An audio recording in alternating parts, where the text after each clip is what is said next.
With all that turmoil on Capitol Hill, what do Americans think about the president's job performance and his handling of our immigration crisis? According to the polls, not much. A new Associated Press GFK poll finds that more than 2/3 of those disapprove of President Obama's handling of the border crisis. 68% is the number.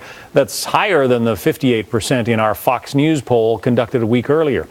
On the president's overall job performance, the new poll reads 59% disapprove. That's up from our Fox News poll a week earlier that showed 52% disapproval. With us now, Susan Ferricchio, chief congressional correspondent with the Washington Examiner. There doesn't seem to be a whole lot of good news anywhere in the world right now, Susan, and you see that reflected in these poll numbers. Right. In particular, you see him taking a real dive on his handling of foreign policy. Not surprising, given the appearance, the optics of the president heading out golfing, fundraising, otherwise being quite disengaged from what's happening in the Middle East, where, of course, the violence is escalating. So it's not surprising. I think he started to take a dive on foreign policy beginning a year ago when he drew that red line in the sand on Syria, but then chose to do absolutely nothing and kind of punt to the Congress to let them decide how to handle it.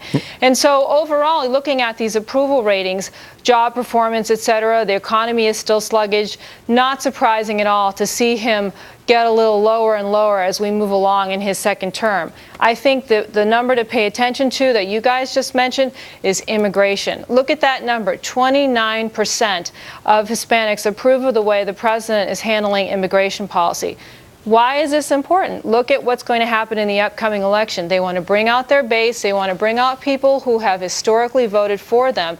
Hispanics are among them. If they're not happy with how the president is operating now, they may stay home, and that could be devastating for Democrats. But it has been pointed out, you know, a large part of the president's base, too, is the African-American community in this country, and they are upset at the fact that joblessness is rampant among African-Americans, and they feel that, you know, in large part, he is favoring the Hispanic community by making it possible for so many of them to get work permits who have come here illegally. They're not happy about it. That's an excellent point. If you look at the job numbers and you break it down, blacks are doing worse than overall Americans. And that's important because they're not getting back to work. The economy is not improving for them. And you have the debate over immigration reform suddenly front and center. And they're wondering, you know, what about our community? What about our kids? And that's a really important point to make. Again, this will all take effect during the election when they're trying to bring out people who historically come out and support Democrats. This is going to be critical for them. And that's why, what does this all mean? I think watch what the president does in August concerning executive actions on immigration reform. If they want to bring their base out, they want to bring Hispanics out, they may make a move on that that's aimed at bringing out more Hispanics, though it's possible he's looking at these overall poll numbers and thinking exactly what you just pointed out.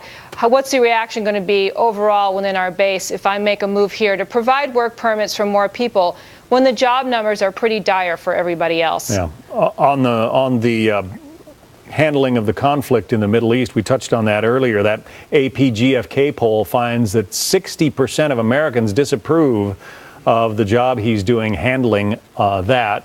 37% approve. That compares with a recent Fox News poll finding that about 56% disapprove of the president's job performance in the Mideast, 29% who approve. Anytime you start getting up there in the 60% disapproval numbers, Susan, the White House has to pay attention. Absolutely. I mean, foreign policy had been a bright spot for the president. But as I said earlier, I think over the past 12 months, he's been dropping and dropping on this. And it has to do with inaction, coupled with the fact that violence is really escalating. The threat of terrorism is really escalating in North Africa. In the Middle East, things are just basically falling apart right now. They tried for a truce. That's not working. It's really collapsing. The president has been disengaged, and I do think the optics of him jetting off to fundraisers and playing more rounds of golf is contributing to these low poll numbers. And then there was the shoot down of that Malaysian jetliner over Ukraine. When it comes to how he's handling things with the Ukraine, the AP GFK poll says 57% disapprove of the president's handling of the overall situation. That includes Russia's incursion into Ukraine and the gobbling up of the Crimea. 41% approve. Also on a negative note there for the president, a recent Fox News poll finds 75% say Russian President Vladimir Putin has the upper hand over President Obama in the crisis there. Brings to mind that whispered comment when the president said he would have more flexibility after he was reelected. And he was. That's right. Well, you have Russia shooting into Ukraine. You have an unsecured crash site. It looks like there's absolutely no control whatsoever. I've never seen something like this where a plane crashes and there's no investigation 2 weeks out because of the violence there. And the president has basically done nothing. This encroachment by Russia into the Ukraine doesn't seem to be stopping anytime soon. It does. I mean, it seems quite obvious that Putin has the upper hand. And I think the president is standing back and frankly looking weak, and that's what you see in those numbers. Susan Ferricchio from the Washington Examiner. Susan, thank you. You bet.